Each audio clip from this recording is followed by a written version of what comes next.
vibrate them, turn them off. Just make sure they're not going to be a distraction at all during the show. Don't eat in here, don't drink anything. And in the case of an emergency, which is very unlikely, we're going to go up the 2 stairs, out the doors, up entryway H, and into the Sabre courtyard and out to the Elm Street Blue Phone, where we will wait for emergency responders to arrive. Okay, great. Have a good show, guys.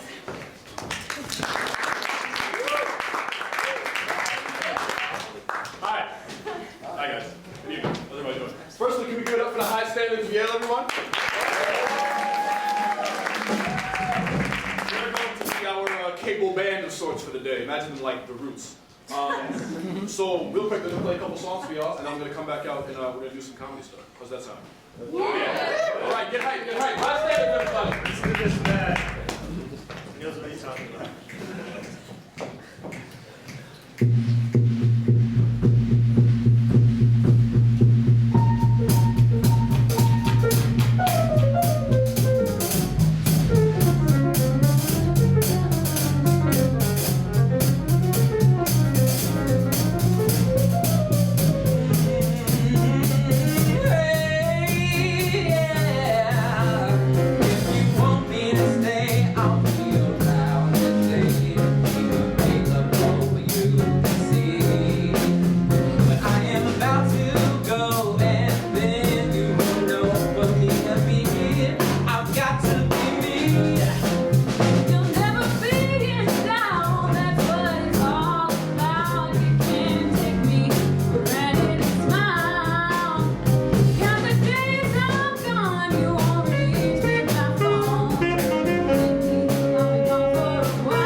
Thank you very much.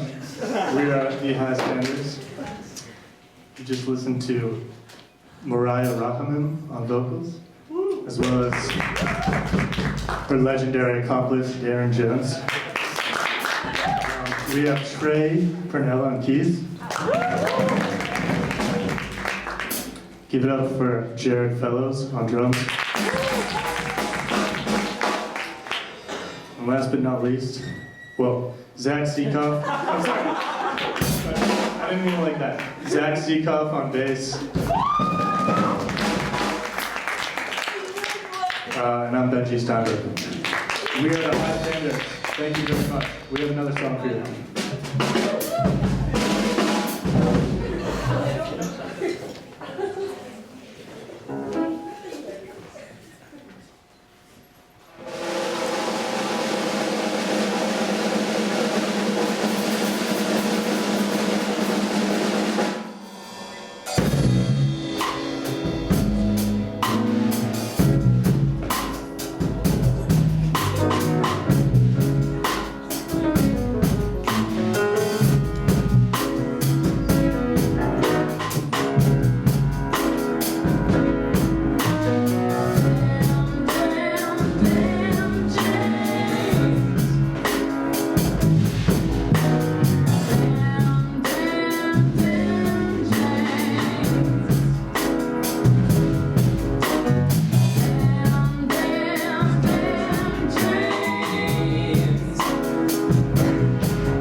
out here in just a minute, but before he gets here, I need to have a difficult conversation with him.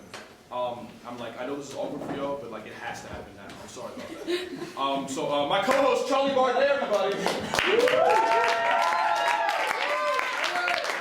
I just want to say really quickly before we start, Darren and Mariah are in my a cappella group, so I'm going to give myself exactly, I don't know, I'll say 9 hair flips for that, okay? 1, 2, 3, 4, 5, 6, Charlie, 7, we have to start. no, I'm not done. 8, 9, there we go. Yeah, what's up? Okay. Just we have to start the show, so I'll start. Okay. Yeah. Ready? Yeah. Well, before we start, we should. Charlie, we have to talk about housing. Thought we were pretty set for next year. I mean, the whole suite staying together, right? Pretty much all of us stay together, yeah, for the most part. We might make a few changes here or there, you know, like Whatever. It depends. Okay. If you want to make alternate decisions next year, that'd be perfectly fine. It's just, I guess that's my point. I mean, I don't feel like I need to make alternate decisions. I mean, I'm happy to live with you guys. You're all pretty much my best friends here, so, you know, I'm good. Charlie, what's my last name? Camembert, Tricogi, Rocher. I'm pretty sure that last one is the name of a cheese. They were all cheeses, actually. Charlie, you never come to Sunday family night dinner. Yeah. You haven't come to any of the sweet activities. You didn't come to sweet party, sweet laser tag, sweet bird watching. You missed all of them, Charlie. It's just I've been so busy with other stuff, you know what I mean? Like, I'm just... Charlie, it's over. It's over. We want you out. What? We want you out. You want me out of the suite? I mean, where am I supposed to live? Oh, hey, that's fine. Don't worry about it. We have a whole living situation set up for you. We have a suite. It's fine. Well, who? Who am I gonna live with? Who? Yeah, who am I gonna live with? Him. Him? Right there. You want me to live with him? Yeah. That guy? Problem solved. Looks like a loser. I'm not living with him. Look at him. It's fine. Look at what he's doing in his hands. I don't get that. No. Yeah, it's determined. There he is. There's your suite. Right All there. right. Well, Good. see you next year. All right. Fantastic. Okay, am I supposed to just forget this and move on with the show? Huh? That was my hope, yes. Okay, that's right. DNA Emporium recently opened a new shop on the corner of Broadway and York Street this past month, occupying the spot where Un Bon Pain used to be. Has remained conspicuously empty. To find out why, we present our first guest, a DNA Emporium shopper.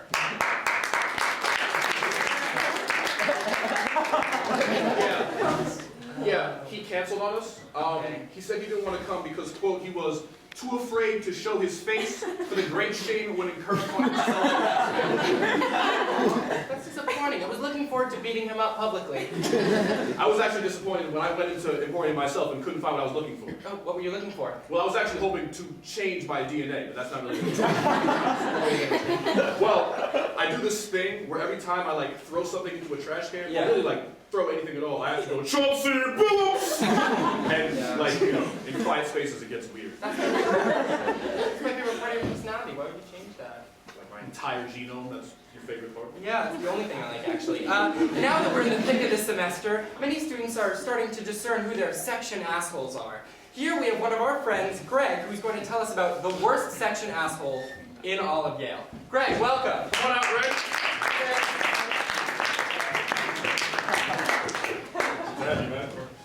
All right. Hey. So, Greg, tell us about your section, asshole. What's he like? This dude is the worst. Oh my god. Okay, so like, what does he do? Like, tell us about him. Okay, so homeboy gets to section like 20 minutes early every class. And he's like, gets mad at us when we show up late. And then he's always like dressed up too, like he's trying to impress somebody. Oh, it's just like, What a who dick. does that? And then the other day he like straight up would call people out. He'd be like, Greg, if you had done the reading, you know that the plot to Paradise Lost isn't actually about a bunch of house pets that got lost, and that's actually homeward bound, and I can see you watching on your laptop. Like, give me a break. I bet he kisses up to the professor and everything, All too. the fucking time. The other day he was like, in section he was like, I meet with the professor before every class so I can make out my lesson plan. He like goes over the professor's lesson plan? No, my section asshole's lesson plan, and then he came at me back my paper, and he was like, I need to see you after class. I'm like, what are you trying to do, hang out with me or something? And then like we meet after class and he's like, Greg, I want to discuss your failing grade in this class. Greg, is the person you're describing actually... And then I'm like, what are you talking about? He's like, as your TF. And he's like, I'm like, you basically trying to suck my dick. It's Greg, I'm sorry. It actually just sounds like your section asshole is just your TF trying to run section like he's supposed to. Confused. Well, it's clear who the good show section asshole is, isn't it? All right, Greg. Greg, everyone. And now we have a... Those were ours. Section, am I right? Classic section. We now have a segment we like to call Bright College Years. It's time where we talk about some of the things that have been going on this campus. Many seniors have been boycotting the senior class gift because of Yale's mental health policy, and especially readmission. In response to the boycott, administrators reportedly said...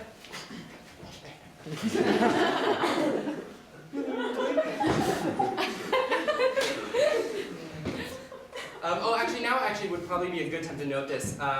Please make sure you silence your cell phones, just because in case they do go off, we would have to ask you to leave the stage, and we wouldn't let you back in unless you're mentally ready. So we just want to make sure that that's clear right now. It is the good show policy. Yeah. Signs have been posted all around campus advocating a return to dating culture at Yale. These signs give people all kinds of advice, from everything to talking to somebody who you're interested in to asking somebody out. I find the signs very helpful because I usually get the ladies by saying, pretty. And then they say, what? I couldn't hear you because of the mumbling.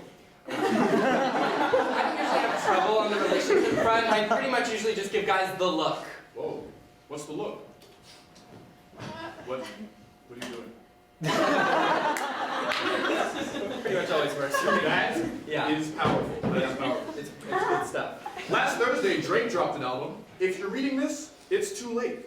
Drake dropped the album following the Beyonce model without any prior warning. Kind of like when you think you're burping, but instead you throw up. That's not a thing. Anyway, we're very fortunate to have a special guest with us tonight, the Sixth God himself. Everyone please welcome Drake.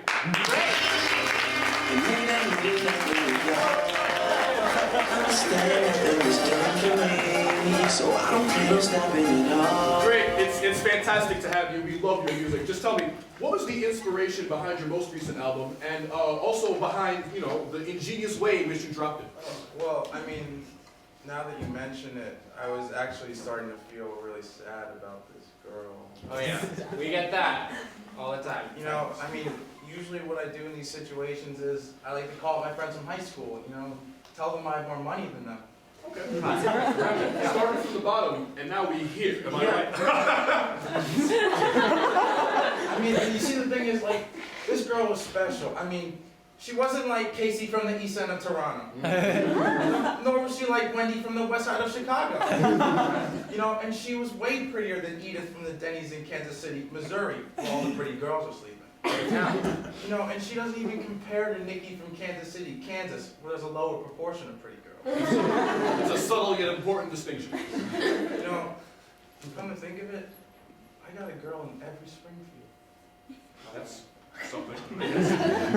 You know, one time, I fell in love with a billboard in Nebraska. Wait, what? Okay, well, anyway, so I tried the regular stuff, it wasn't working, so I had to try something else. Well, so, okay, for the audience, what are some of your other tactics that you'd like to try? Okay, well, one thing I like to do is I like to, you know, go on her Facebook profile, you know, take some of her profile pictures, download them to my computer, pull them up on the screen, and I like to kiss them really hard with some tongue. Okay, that doesn't sound like something you should do. At my villa in Tuscany. Oh, never mind. That's cool. That's dope. Tuscany? That's dope. Yeah, I mean, so, like, that wasn't working either, so I decided I would just drop some new music. Oh, yeah, I mean, that's why you're here. We love your new album. It's sick. Oh, no, I mean, I literally just dropped one. It's called, If You're Reading This, I'm on the Good Show. He does it again. Crazy. Drake, the hottest in the game. Oh my god. Hottest. Hot shot. Guys, I'm sorry. I gotta go. We have some more questions to ask. I got Zumba at the Y at 9:30. I'm sorry. I gotta go. Sorry. Wow. That's true. I'm gonna miss him when he's gone. Yeah, he is so mysterious. I'm gonna win that one. The internet was brought to a standstill last Thursday by a picture of a dress that could either be seen as blue and black or white and gold. And everyone was pretty torn up about which one it was. What did you see it as, Isaiah? Is this happening again? I saw the best minds of our generation destroyed by dresses. Starving hysterical, maybe blue or maybe white, dragging themselves through the Tumblr streets at dawn.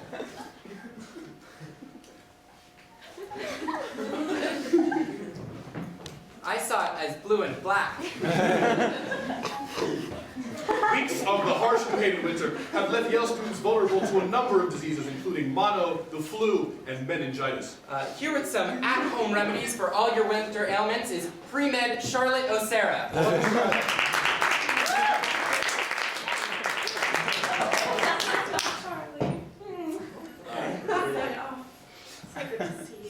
Actually, guys, quick correction. I'm not pre-med. I'm actually a history of science, history of medicine major.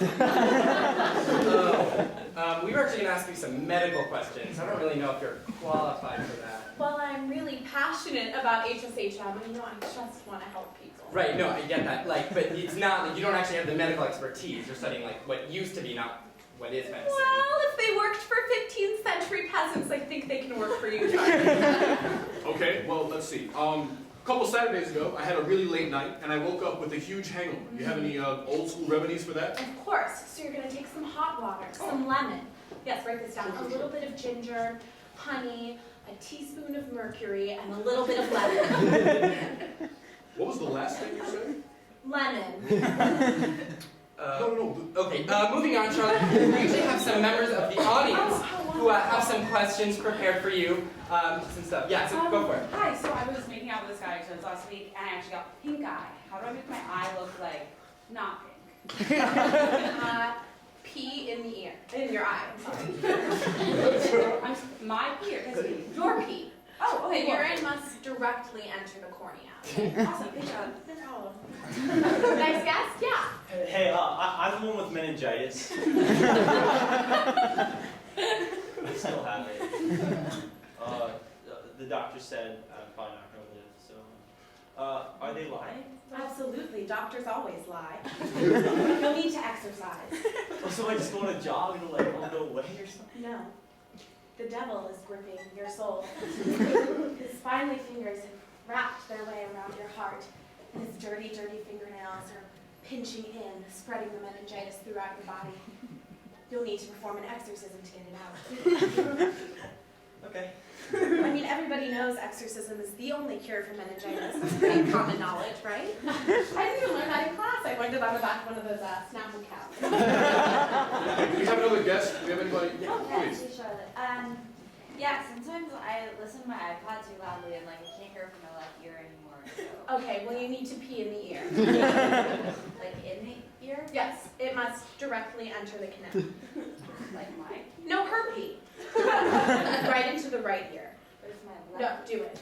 Thanks. No So problem. these are all our audience. Love helping people. Yeah, I'm going to take a wild guess into that you aren't the biggest fan of immunization. Is that Oh, right? no, that's terrible for you. Okay, great. That's what I thought. Actually, so before you go, I must admit that we have selfish purposes for inviting you here.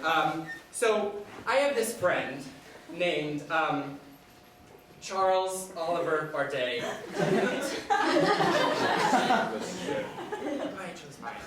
Who has been struggling with this issue pretty much his whole life. And it's basically whenever he gets really stressed or nervous and he tries to say words, instead of saying the words that he's trying to say, he says internal ravioli over and over again. And it happens whenever it's happening now. God. Internal ravioli, when the internal ravioli, in the internal ravioli, of internal ravioli. It's okay. I get this question all the time. It's a simple fix. Do you own a car?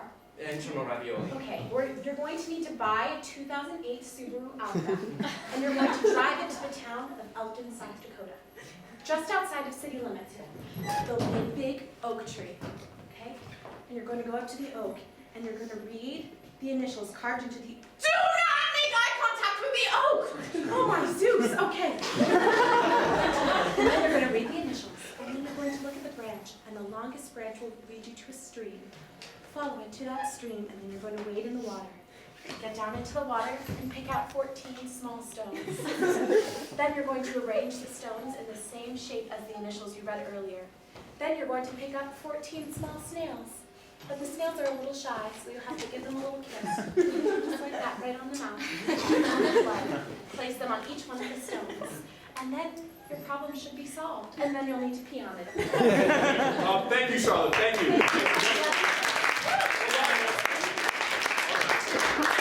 That was a lot. Earlier today, Fossil Free... Oh, it's gone. I don't have the internal ravioli thing. It's a miracle worker. Earlier today, Fossil Free Yale protested the lack of transparency in the Yale Corporation. We are very lucky today to have an actual representative from the Yale Corporation. Just a little placard. There he is. He's so cute, right? Oh, so who's the core of this university? Alumni are the core of this university. Yes, they are. Yes, they are. How can you stay mad at him? Adorable. In all seriousness, we did some research and found that one of the board members of the Yale Corporation is named Charles Waterhouse Goodyear IV, which I imagine would be the name of the child if a prince married a teacup and gave birth to a polo horse.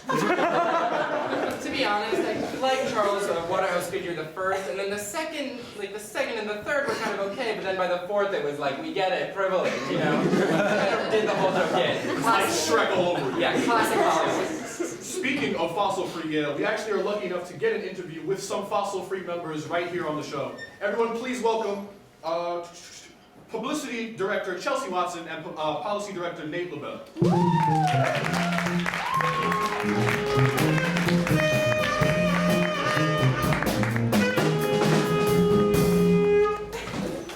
Guys, is it weird being like actual real guests now? Yeah, I know, you have a lot of funny guesses. Yeah, there's a lot of pressure on you guys. Don't You like mess pressure. up. Don't mess up. How did your thing go today? It was awesome, yeah. It was snowing, so global warming, am I right?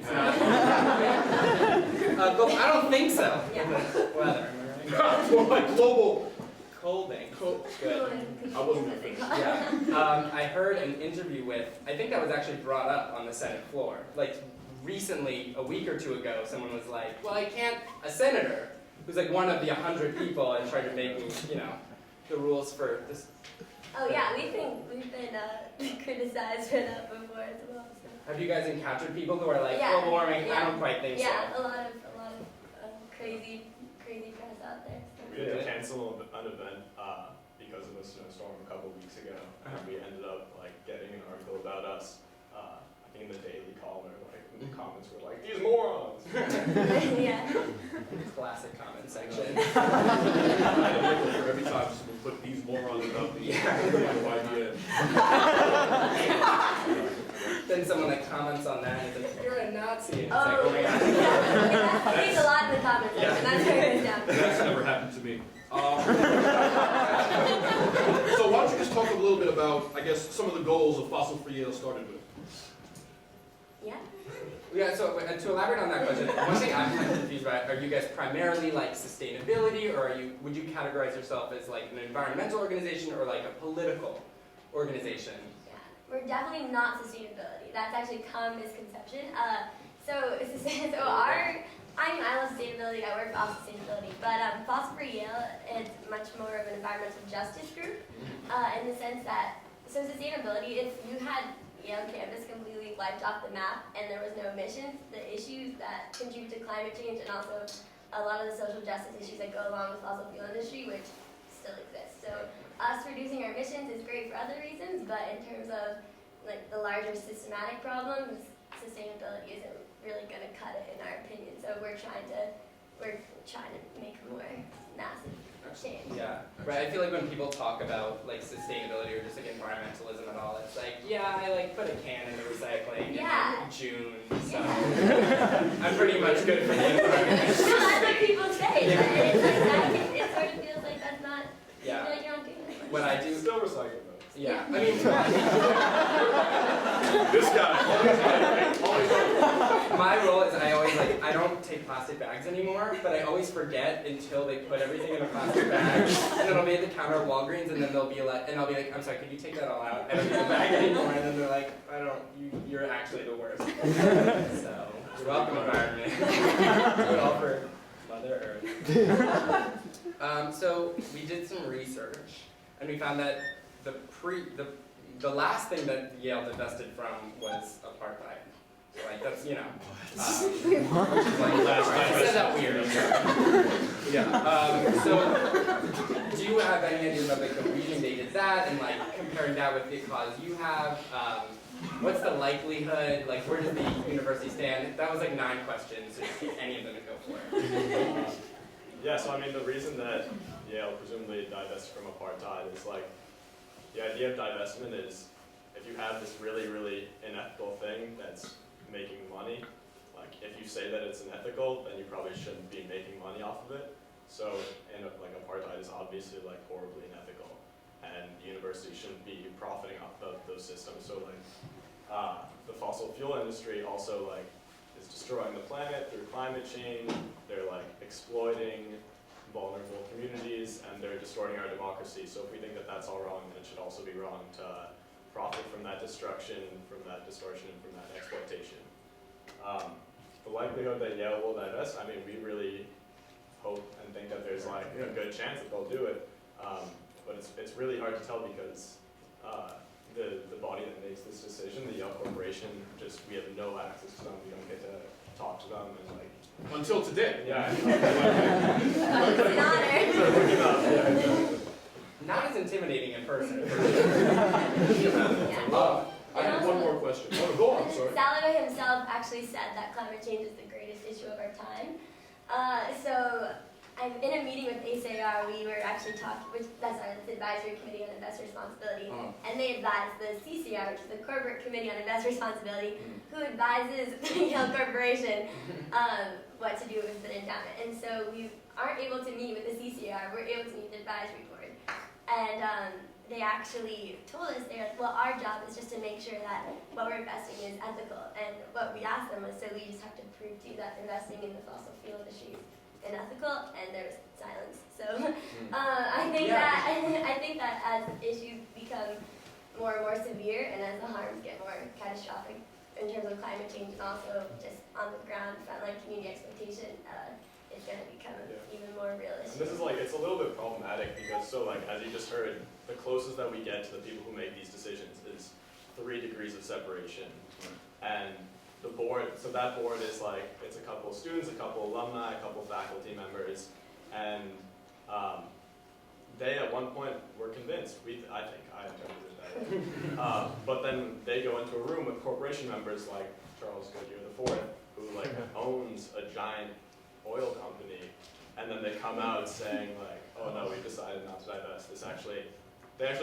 They said that because oil companies don't burn the oil, it's you guys who are burning the oil, like the oil companies have no responsibility, which is ridiculous reasoning, right? That's like saying Goodyear!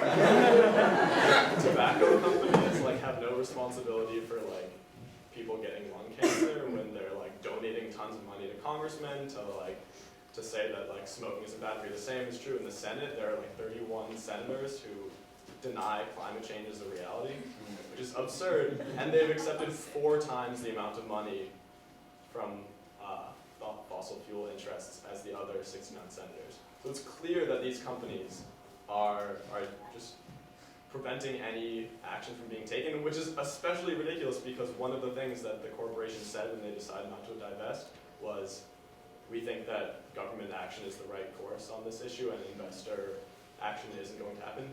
But without institutions saying that this is wrong and we need to change things, where is that kind of government action going to come from? It's going to come from the people who are giving them money. Right. I just had one more question. I'm glad you went through that whole spiel, because originally I was reluctant to have you on the show because I just thought you hated dinosaurs. We love dinosaurs. So I'm glad that's been cleared up. Yeah. Thank you guys, no, really. So thank you guys so much for coming.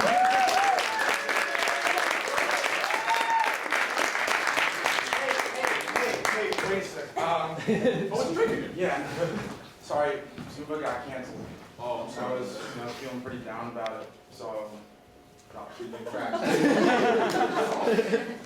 Let me know what you think, okay? okay, that's good. New album. If you're reading this, I've already spit in your hair while you were sleeping. Oh yeah.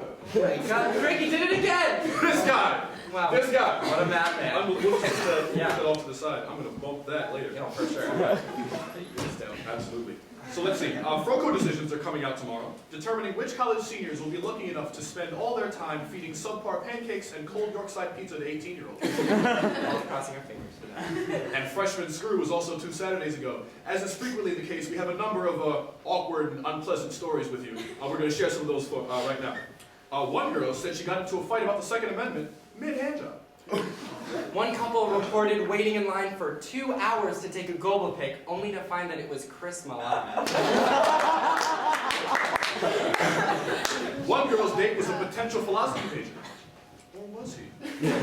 One guy's sweet mate set him up with a girl from another college, but she was really just an avocado with a face painted on it. Again, if I had a nickel for every time... Yeah. See, that's happened to me, but it was a really nice night. You don't get avocados a lot here. I don't know you have the chance. That's what I would say. Okay.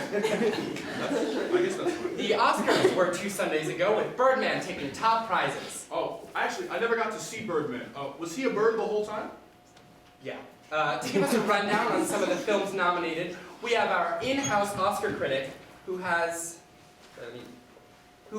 only ever seen the film 13 Going on 13. Did we? Is that right? Yeah. Welcome, Emma. All right, Emma. Hey. Great to have you. So, we all know Birdman won Best Picture, but in your opinion, what movie really deserved to win the prize? I've only ever seen 13. That's what you wrote. I guess that's what I think she's seen. Did you have any kind of guesses? I've only ever seen 13. Okay, well, thanks so much. That's our Oscar critic, everyone. Thanks. You know what? I probably didn't see that one coming. Yeah, that seems pretty obvious in retrospect. Actually, we have thought this might be coming, so we have a replacement Oscar critic. Please welcome Molly and Oscar. Molly and Oscar, come on out here, guys. Hi, Molly. Great to have you. Hey guys! Oscar. Thank you so much for letting me be here tonight. I just really gotta get off my chest. Oscar is single-handedly the worst person I have ever met in my entire life. He's one of those people who makes his Facebook cover photo his college acceptance letter, but didn't go to that college.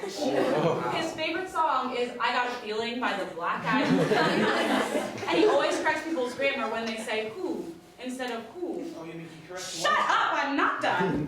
He always brings these like YouTube video clips to parties, and he'll sit everyone down. They're 8 minutes long, and he'll be like, oh, it's gonna get funny soon. And it never does. It never does. He always brings up To Kill a Mockingbird as if he's some literary savant for having read it.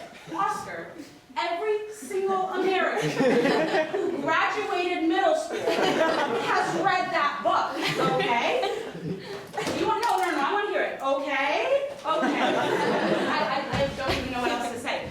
Also, he's one of those people when you're walking, he'll like wave to you super early. So you have to like wave, then smile, then pretend you didn't see that. Then look up and wave again, making just you make everything so fucking hard. Also, we're in econ together. He sit down. He sits down and he'll put his legs just straight out and then just close his feet. Just delicately close his feet. Okay? Do you understand what you do to my life? And then there's this. He only poops when people are in the shower. He will wait until I get into the shower so that he can poop. Wow. Oscar, you have anything to say? Do not enable him. Let's go. No, Molly. go. Molly, the Oscar critic, everyone.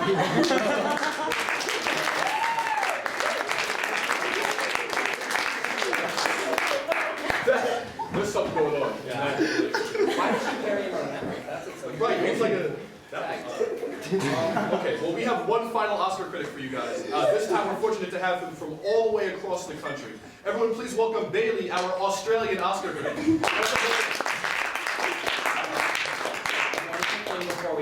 Bailey is not like an Oscar critic, he's an Australian car critic. An Oscar. So, I just think that was the best I can do on Australia. We'll roll with it, it'll be fine. Okay.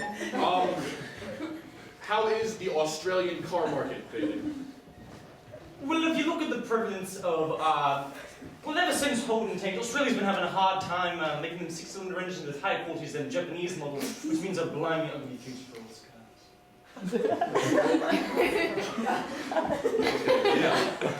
Yeah. That seems grim.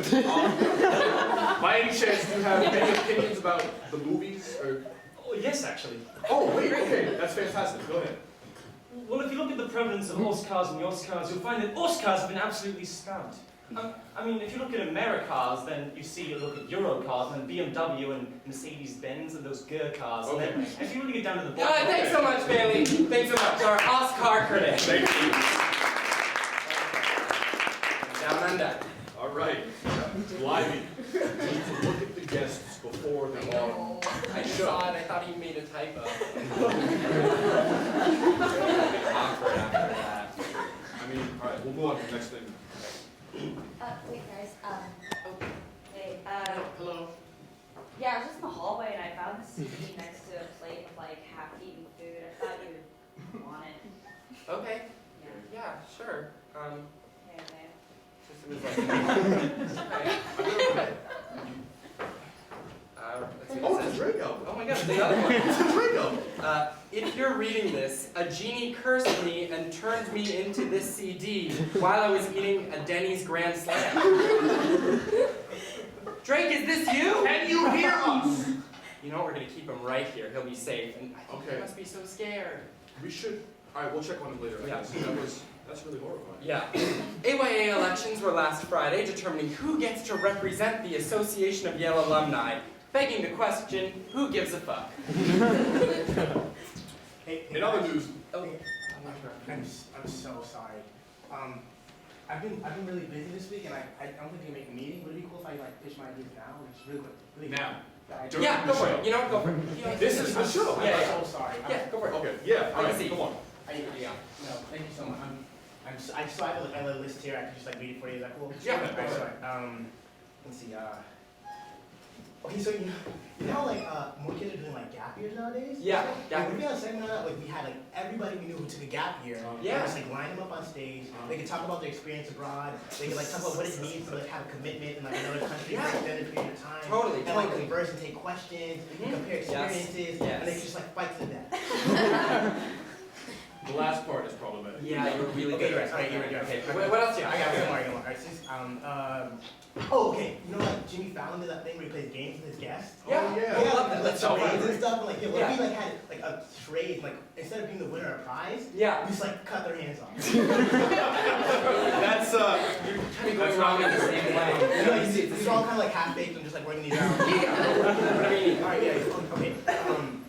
This one. Alright, so what if we like, what if I just like took a sandal and just covered it in just like marshmallows and like jam, and I'm just like slathering it all over the place. You know how like you strap on the sandal? Yeah. And I try to put it down. Yeah. Yeah. Put it down. Yeah, because it's a jam. It's a jam in the Velcro, right? The Velcro won't go. Yeah, you're keeping it and it's not opening.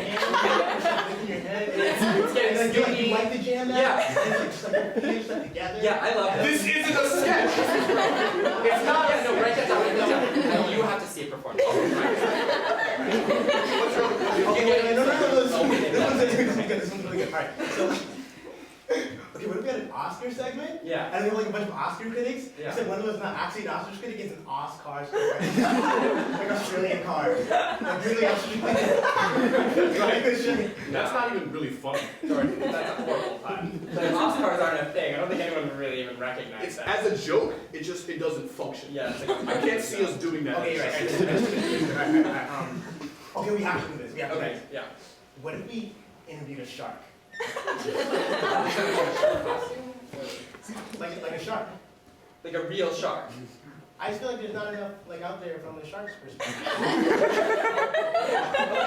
Sure. You know what? I'm gonna put you on that. The things. Okay, but if we did a sketch where like I come in and pretend to pitch ideas, Yeah. and release like releasing invisible, undetectable carbon monoxide into the audience. What else you got? Kissy break. Kissy break!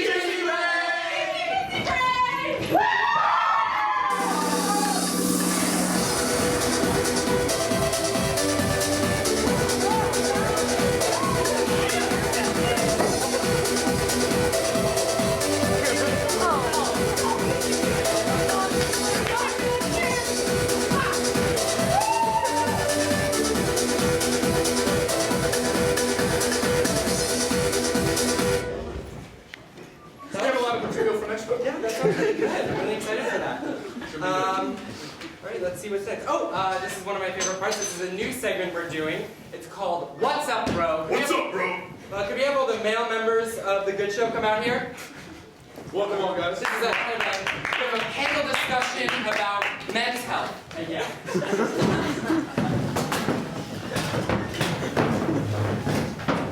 Hey guys. How's it going, guys? Yeah.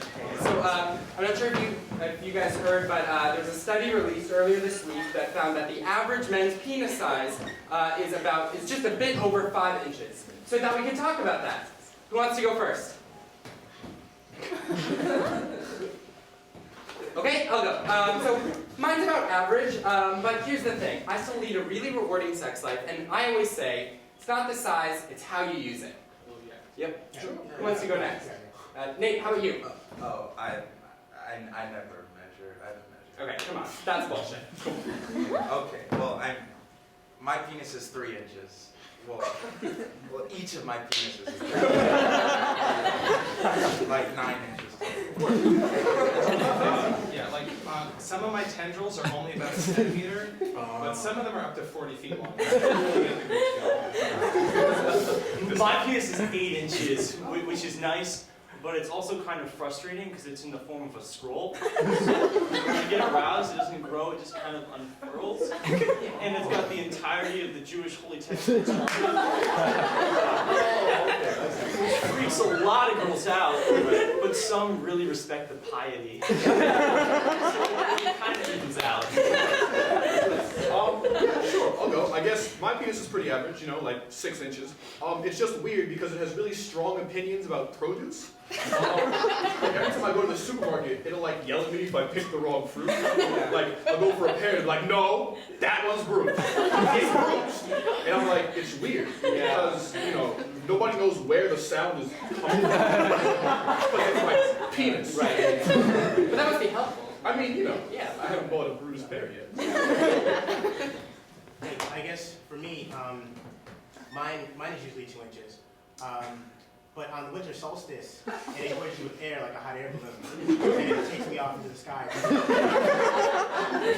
Sentient dragons. But I guess it's not really how large it is, it's how you use it. Well, thanks so much for coming out, guys. Thanks, guys. Thanks.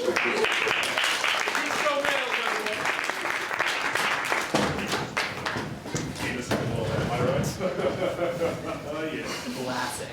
All right, we've come to sadly the last part of our show. We are very excited to welcome our final interview guest for tonight. Dr. Hedy is a professor of psychology here at Yale. She specializes in the regulation of craving, emotional regulation, neural mechanisms of change, mindfulness, and meditation. She is an MA, an MPhil, and a PhD from Columbia University, so she's like way smarter than everyone else in this room. She currently teaches a popular class called Drugs, Brain, and Behavior, which I am in. So she's responsible for my grades. So I hope this goes well. It does not affect me in the slightest. He's good to go. Please welcome Dr. Hedy Kober.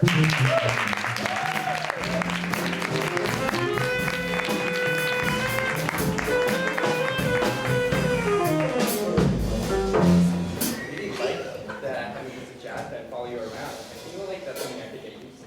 I think you should have class next week. Actually, we don't have class next week. We have spring break. Yeah. 2 weeks, you guys free? Yeah, sure. Every time you walk on. Every time I walk on, every time I walk off. Yeah. Every Whenever time I you make make a joke. a Ryan Gosling reference, don't do it. That's an inside joke. You have to be in the class. I didn't get it. I don't know what's going on. Will there be drugs there? You bring that. Yeah. So, I mean, there's a lot, obviously, like, drugs is a super relevant thing for the Yale campus. Beyond just, like, you know, actual drug use, there's, like, alcohol and caffeine, which people don't really think of as drugs, but as we've talked about in class, other inside joke, sorry guys, really is, like, totally drug use. So And, they're completely drugged, yes. yeah, so I get to say that I have never come to class sober, not once, but from caffeine, sorry, not alcohol. Probably want to make that disclaimer Yeah, right now. earlier next time. But one thing I wanted to talk, we wanted to talk with you about, actually, there's a phone here, I don't know whose phone that is, but the idea of phones, because I remember in class once, someone's dad is FaceTiming right now. I don't know where that's coming from. Does someone need to talk to their dad? Can I talk to your dad for you? Whatever.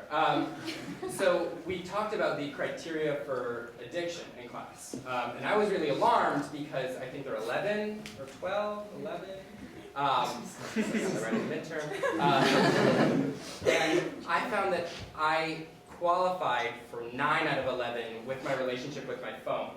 And because I can't go more than 15 minutes, that's true, like I cannot go more than 15 minutes without looking at my phone. I've looked at it like 3 times already in the show. And I think that resonates probably with a lot of people here. And so I'm wondering if that's an applicable thing, like phone use, drug use, do people think of phones, are the neural mechanisms the same at all? Those are all really good questions. Yeah, Can sorry. I take a vote here? How many people here check their phone before they get out of bed? Yeah, so pretty much everybody. So the thing that's really interesting is that those behaviors are now becoming more and more popular, right? And phones they're really reinforcing. They like do a lot of useful things, like tell you what time it is, and tell you when someone wants to talk to you, and tell you when you have some like exciting message in your email. And many people check Facebook on their phone, and that's other people telling you that they're really interested in you or really like the things that you posted. But from a research perspective, we actually have no idea. So there's very, very little research on phone. There's actually only maybe 5 studies on Facebook in the last couple of years trying to assess how Facebook affects people. But what we do know is that the behaviors that people exhibit are exactly as you described, right? So more and more of them, and there are actually now a few studies that just say, yes, people, let's say, spend a lot of time on their phone. So that's one of the criteria for addiction with drugs, right? Or they use their phone in situations where it might be hazardous or risky, which is one of the criteria for addiction. So it looks like what might happen is that in 10 years, someone is going to suggest to the committee that decides what are actual diagnoses to add something like phone addiction to this book of diagnoses. And then lots of people will get money to study it. And then maybe in 20 years we'll have a diagnosis, but not yet. Right. Well, it's just interesting because it's like one of those things that I think everyone is addicted to their phone. Or like, you know, unless you have a flip phone, you like, clearly everyone's checking it, like everyone is. I mean, I still know people who like, multiple tap the buttons, they're just always doing that. Yeah. And then they love it, they love the flipping. Yeah. Yeah, I mean, like 2 people, but I mean, I've debated throwing my phone like out the window many times because it's like, I need it, and if, and it prevents me from doing stuff, very scary stuff. Yeah. But then like, you can't, the thing is like, you can't use a lot of the same tactics you would use for other drugs. Like say if you're addicted to heroin, you would just like, okay, I'm gonna stop, like I'm not gonna surround myself with heroin, I'm not gonna put myself in situations. That's a simplified version. Right. Let me say right now, it's very easy to, quit heroin. I want that on record. From experience. Yeah, I know. I've done it like a million times. That's enough. But like, but like with your phone, you can't just like get rid of it. You can't like not have a phone. You get a walkie-talkie. Can you really though not live with a phone? If you felt like really your phone was leading to clinically significant impairment or distress, right? So it's actually something that might be like an addiction. Could you not put it away for some number of hours a day? I think she's got you there, Charlie. I think she has you got don't want to. Well, Maybe it's right. because you still haven't admitted In a you have a bind. problem. Well, I give my phone to a friend, and then they hide it in the stacks, and then come back, and so I can't You don't have like a bloodhound set by now? Like, No, yeah. I have to find my exactly iPhone what it in is. my mind. Yeah. So that's really scary for me. If it helps you at all, I have to make a confession that when I'm working, I keep my phone in my bag on the other side of the room turned off. So Yeah. that there's absolutely no immediate way that I can just like Right. take it out. Yeah, because I keep it right on my desk and I'm just like, oh, Yeah, here that's it the is. first mistake. Yeah. Gonna just. That's like if we put heroin right here. Yeah. It's just like, Right. So I guess switching topics, we want to talk about Wesleyan the drug policy stuff? Yeah, let's do that. Just conferring. So I think that happened at Wesleyan last week or 2 weeks ago. 10 students and 2 guests overdosed on MDMA, or what they believe to be MDMA, which kind of raised broader questions about the availability of drugs on campus, and then also just like what is, this is a hard one, but what's like an effective drug policy? Is it to like try to get rid of the drugs, or having like safer access? Such a great question. So what's an effective drug policy, right? We would only know what an effective drug policy by looking at what the effect of that policy is and observing something that leads to, let's say, fewer negative consequences like fewer deaths, fewer arrests, fewer people dying or having bad reactions. It looks like, if you're thinking about campuses, there's actually no data at all, but if you're looking at countries, for example, Portugal, maybe now 15 years ago, decriminalized most drug use so that people, for example, are no longer arrested as criminals for having amounts that are not for distribution. So even if you're caught with a small amount of heroin, you're not going to be arrested. You might be offered treatment, or you might be given access to clinics where you might get clean needles. What they've found is that instead of increase in crime, because people here in America often say things like, oh, if we decriminalize drugs, then people will go crazy and start using more drugs. They actually haven't seen any increase in drug use. They've seen decreases in drug use. More people go to treatment. Fewer people get sick. So diseases that are bloodborne, like hepatitis and HIV, are actually on the decline.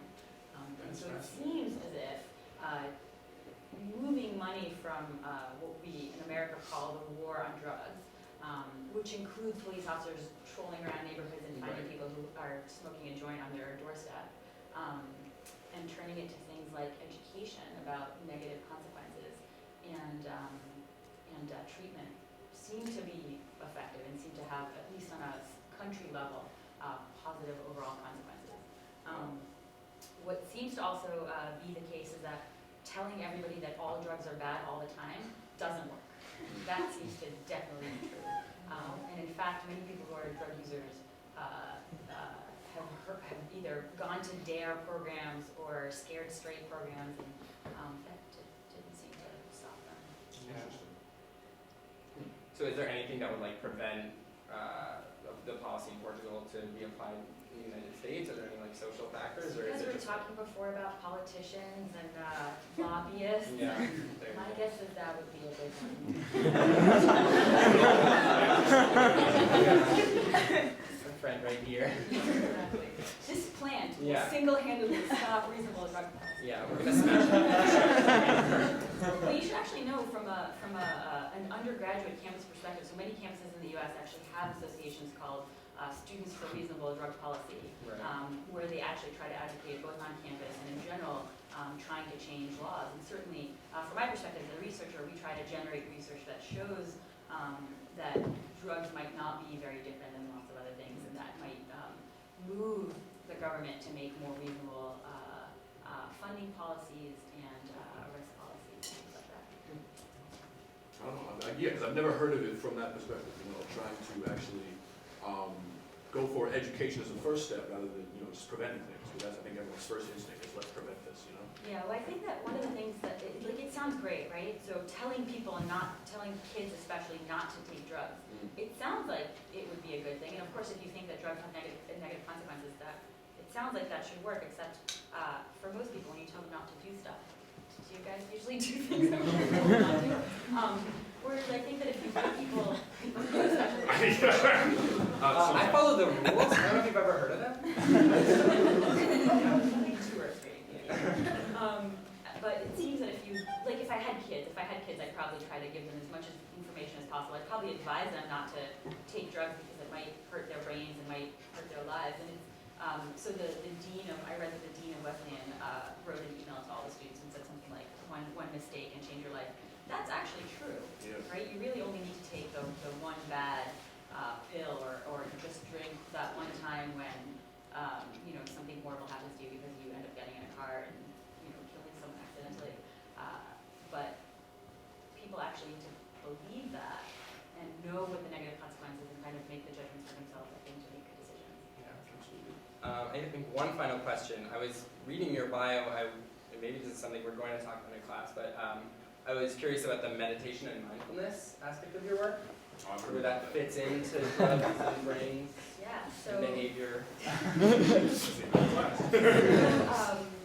So mindfulness is typically defined as a two-component process where you pay attention to everything that's happening at every moment and try to treat it with kind of a good attitude of acceptance, and you kind of say, let me see if I can be okay with this, whatever it is.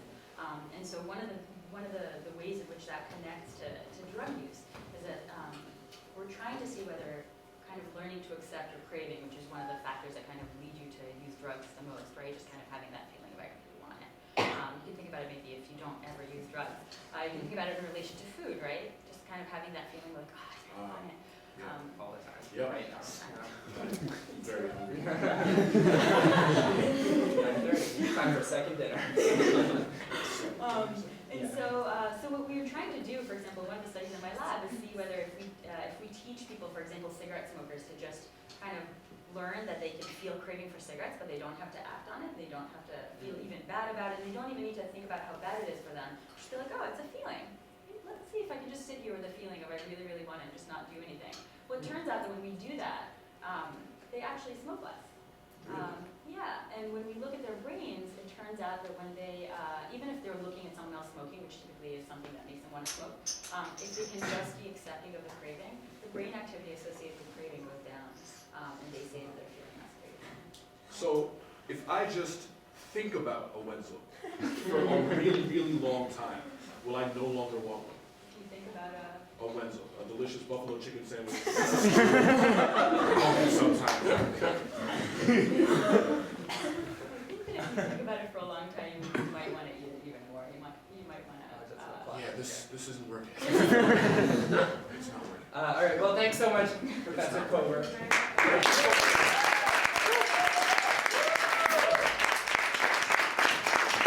Oh my God! Guys, you will not believe where I was. There was a genie, and at the time, it was crazy, but I had to write some new stuff about it. I mean, I gotta get back to the studio and write some more. It's okay. Oh my God! Why does your sweater look like that? Wow. Drake. It looks like Drake has dropped 3 new albums tonight. If you're reading this, this is a test of the Yale Emergency Alert System. No action is required of you at this time. Okay. If you're reading this, you guys are doing great hosting The Good Show. Aww. Great, you're a sweetheart. So nice. Nicest guy. And then this last one. If you're reading this, The Good Show is now over. Oh, okay. Oh, there it is.